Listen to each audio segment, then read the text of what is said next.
Hi and welcome back to my channel. If you're new here, quick introduction. I'm Sanya, a psychologist and psychology professor, and in this video I want to talk about 3 habits for mental strength, which I believe is one of the most important skills we can develop since our lives are full of obstacles and challenges. So I will share with you 3 habits that you can incorporate into your mindset and into your life to become more resilient and mentally tougher. Let's start right away.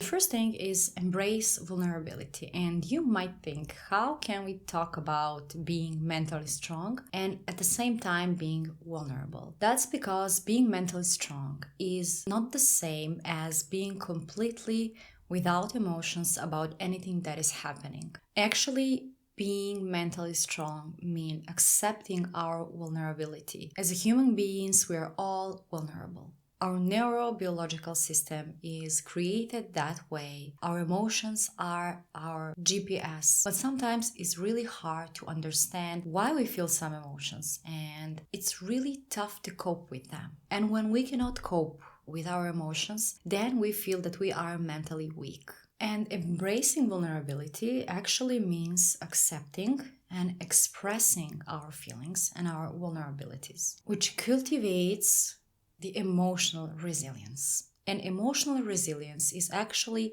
the first step on the journey of becoming mentally strong. Brené Brown, that is one of the most important figures in the field of vulnerability, shares that vulnerability is actually very important and the key aspect of becoming resilient and mentally strong. Because we cannot lie ourselves. We know all the things that we feel and we know that we are vulnerable. But if we are just avoiding our emotions or putting them below the carpet and pretending they don't exist, our organism recognizes that. Then happens anxiety, then happens so many other things. But when we accept our vulnerability, we become proud of ourselves for making that step forward. Because we are facing all that emotions and our brain recognizes that as a sign of I am strong. I'm strong enough to face with all of my emotions. I maybe don't know what am I going to do with all of them at the moment, but I'm here, I'm sitting with them, and I'm about to do something about them.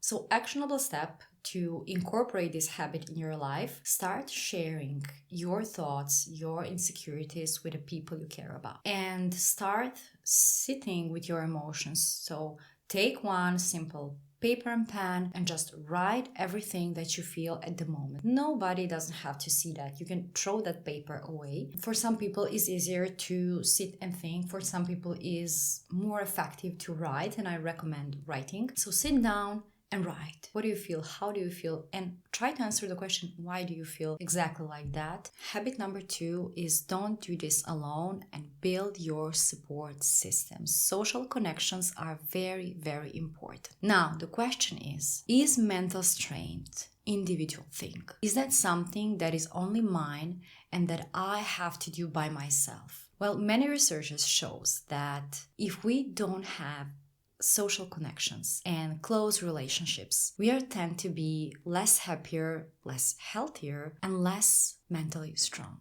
Anytime we isolate ourselves, and we live in a time when isolation and individualism is really promoted, and it's connected with the higher number of people who have anxiety, who have depression, and other issues and problems. Isolating ourselves and feeling alone is not the right thing to do when we have a support system. By support system, I mean family or friends or maybe love partner or some group we belong to. For example, if we have some hobby that we like, it doesn't matter.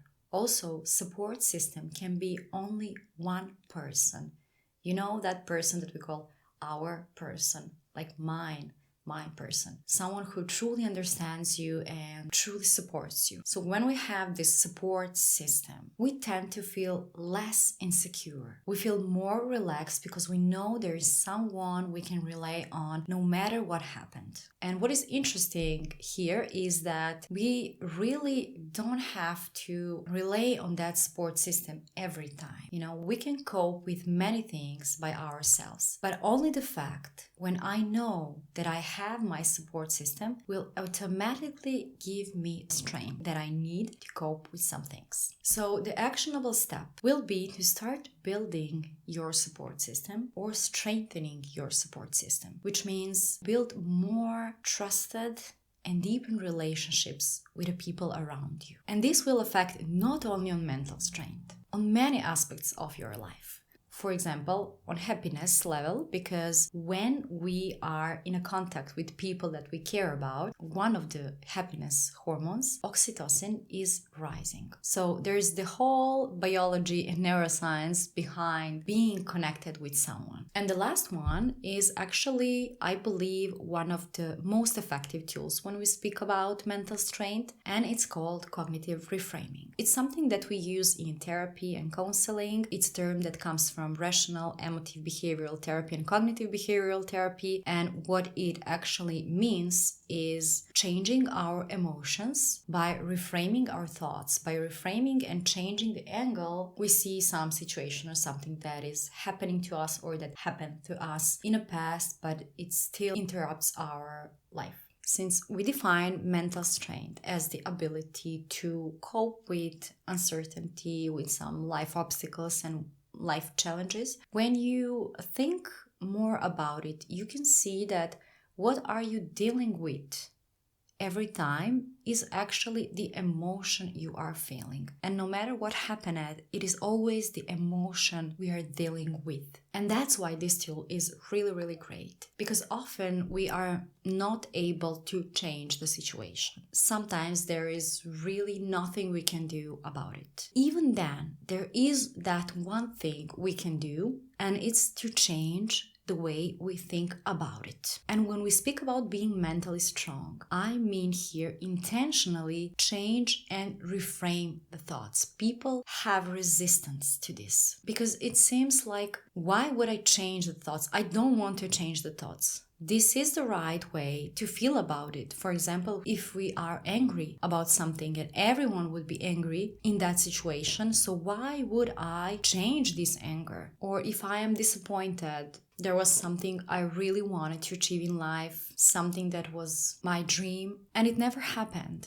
And I am disappointed. It's simply that way. I am disappointed. So why would I pretend that I am not disappointed? It's important to understand that in this cognitive reframing, we are not talking about lying ourselves or pretending, but intentionally changing our perspective to feel something different, to be able to become resilient and move on. And here is one hint that can help you here. Rational emotive behavior therapy, central approach, comes from what philosopher Epictetus said. And he said, people are not disturbed by the events. They are disturbed by the way they experience and see events, the way they think about events. And the complete rational emotive behavioral therapy is around this sentence and this philosophy. This means that you can have one stimulus, one event, one situation that happens. But how you will react to that situation, how you will feel about it, depends on what are you thinking